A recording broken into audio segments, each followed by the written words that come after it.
নমস্কার, আপনারা দেখছেন TV9 বাংলা। আমি কমলেশ।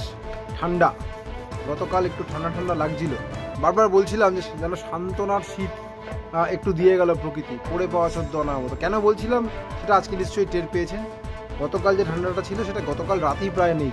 আজকে বোঝা যাচ্ছে তাপমাত্রা তো বেড়েইছে এবং ঠান্ডার অনুভূতি অনেকটাই কম। কলকাতায় গতকাল 14 ছিল, আজকে 15.3 ডিগ্রি হয়ে গেছে। এই তাপমাত্রা আগামী দিনে আরও বাড়বে। আজকে তাও জেলার তাপমাত্রা দেখছিলাম, বাঁকুড়ায় ওই 11-12 ডিগ্রির মাঝখানে তাপমাত্রাটা রয়েছে, বীরভূমে 11-12 ডিগ্রির মাঝখানে তাপমাত্রা রয়েছে, পুরুলিয়া এখনও 10 আছে।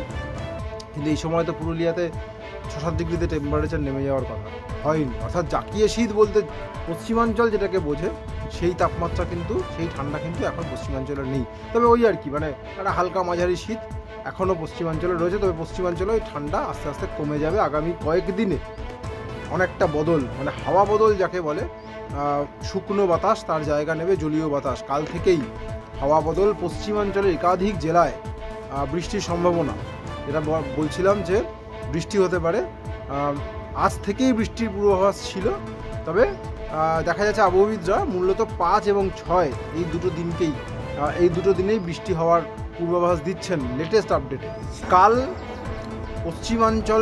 পশ্চিমাঞ্চলের মূলত 6 জেলায় বৃষ্টির সম্ভাবনা রয়েছে।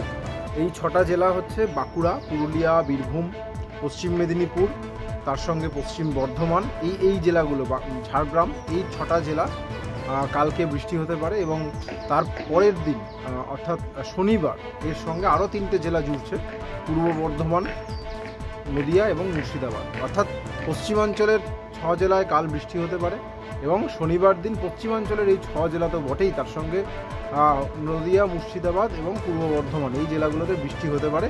কতটা বৃষ্টি হবে, আবহবিদরা যে পূর্বাভাসটা দিচ্ছেন সেটা মূলত হালকা বৃষ্টি, কোথাও কোথাও খুব হালকা বৃষ্টি, অর্থাৎ ভেরি লাইট রেন হতে পারে। অর্থাৎ এটারই সম্ভাবনা, এমন না যে প্রচুর বৃষ্টি হবে, যা মানে জনজীবন ব্যাহত হওয়ার মতো বৃষ্টি তো আশঙ্কাই নেই, সেরকম কোনো ভয়ই নেই। চাষে ক্ষতি হতে পারে এরকম বৃষ্টিও হয়তো হবে না। ভেরি লাইট রেন মানে খুবই সামান্য বৃষ্টি, এতে কারোরই খুব একটা ক্ষতি হওয়ার কথা নয়। আমরা সেই আশাটাই রাখবো, যাতে ইতিমধ্যেই একবার ঘূর্ণিঝড়ের প্রভাবে এত বৃষ্টি হয়েছে, পাকা ধান থেকে আলু ব্যাপক ক্ষতি হয়েছে। আমরা চাইবো না সেরকম পরিস্থিতি তৈরি হোক, এবং আবহবিদরা আশ্বাস দিচ্ছেন মূলত খুব হালকা থেকে হালকা বৃষ্টি এই জেলাগুলোতে হতে পারে। এবং দেখুন, এই জেলার মার্কিংগুলো তো পলিটিক্যাল বাউন্ডারি মূলত, এগুলো আমরা বানিয়েছি। এবং কোনো জেলার মানে পূর্ব বর্ধমানের পাশে 10 কিলোমিটারের মধ্যে হুগলিতে একটু বৃষ্টি হয়ে গেলে সেটা তখন হতেও পারে, মানে এটা ঠিক ওইভাবে তো আর বৃষ্টি পড়বে না যে এইটুকু বর্ধমান এর মধ্যেই বৃষ্টি পড়বে। হোয়াট এভার, এই 6টা জেলা পশ্চিমাঞ্চলের যে কটা বললাম আগামীকাল এবং পরের দিন 9টা জেলায় বৃষ্টির সম্ভাবনা রয়েছে। এবং এই যেহেতু মেঘ ঢুকবে, বৃষ্টি হবে, ফলে তাপমাত্রা অনেকটা বেড়ে যাবে। কলকাতার তাপমাত্রা 16-17 ডিগ্রিতে পৌঁছে যেতে পারে, জেলার তাপমাত্রা 13-14 ডিগ্রিতে পৌঁছে যেতে পারে। জেলা মানে পশ্চিমাঞ্চলের কথা বলছি। অন্যান্য জেলাগুলো যেমন হুগলি, বর্ধমান, এই জেলাগুলোতে তাপমাত্রা আবার 15-16 ডিগ্রিতেও পৌঁছে যেতে পারে বেশ কিছু জায়গায়। অর্থাৎ শীতে যেটা গতকাল ছিল সেটা একটা সাময়িক শীত, একদিনের জন্য, মানে ওয়ান ডে খেলে চলে গেল শীত। আবার শীতে কোপ পড়া শুরু হয়ে গেছে। মোটামুটি 9 তারিখ পর্যন্ত, 10 তারিখ পর্যন্ত এই আবহাওয়াই থাকবে। যে আবহাওয়াটা এই যে পড়তে শুরু করলো, যে কম শীত, গরম গরম লাগছে, বৃষ্টি হবে, এই যে পর্বটা, এই পর্বটা 9 তারিখ 10 তারিখের মধ্যে এর খুব একটা পরিবর্তন হবে না, এটাই থাকবে আগামী বেশ কয়েকদিন।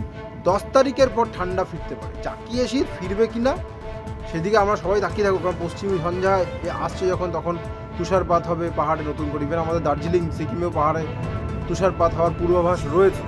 এই যাবতীয় জলীয় বাষ্প ধুইয়ে ঝঞ্ঝা বেরিয়ে যাওয়ার পর এই তুষারপাত ছোঁয়া যে হাওয়া, তুষার ছোঁয়া হাওয়া, সেই ঠান্ডা হাওয়া যদি সমতলে কুলকুল করে বইতে পারে, মানে বাধাহীনভাবে বইতে পারে, তাহলে আশা করা যায় জাকিয়ে শীত আসবে, আর নচেত নয়। মানে ওটার অপেক্ষায় আমরা থাকবো। 10 তারিখে পরে শীতপ্রেমীদের যাবতীয় চোখ কিন্তু ওইদিকেই তাকিয়ে থাকতে হবে, 10 তারিখের পরে কি হয়। আপাতত সঙ্গে থাকার জন্য অনেক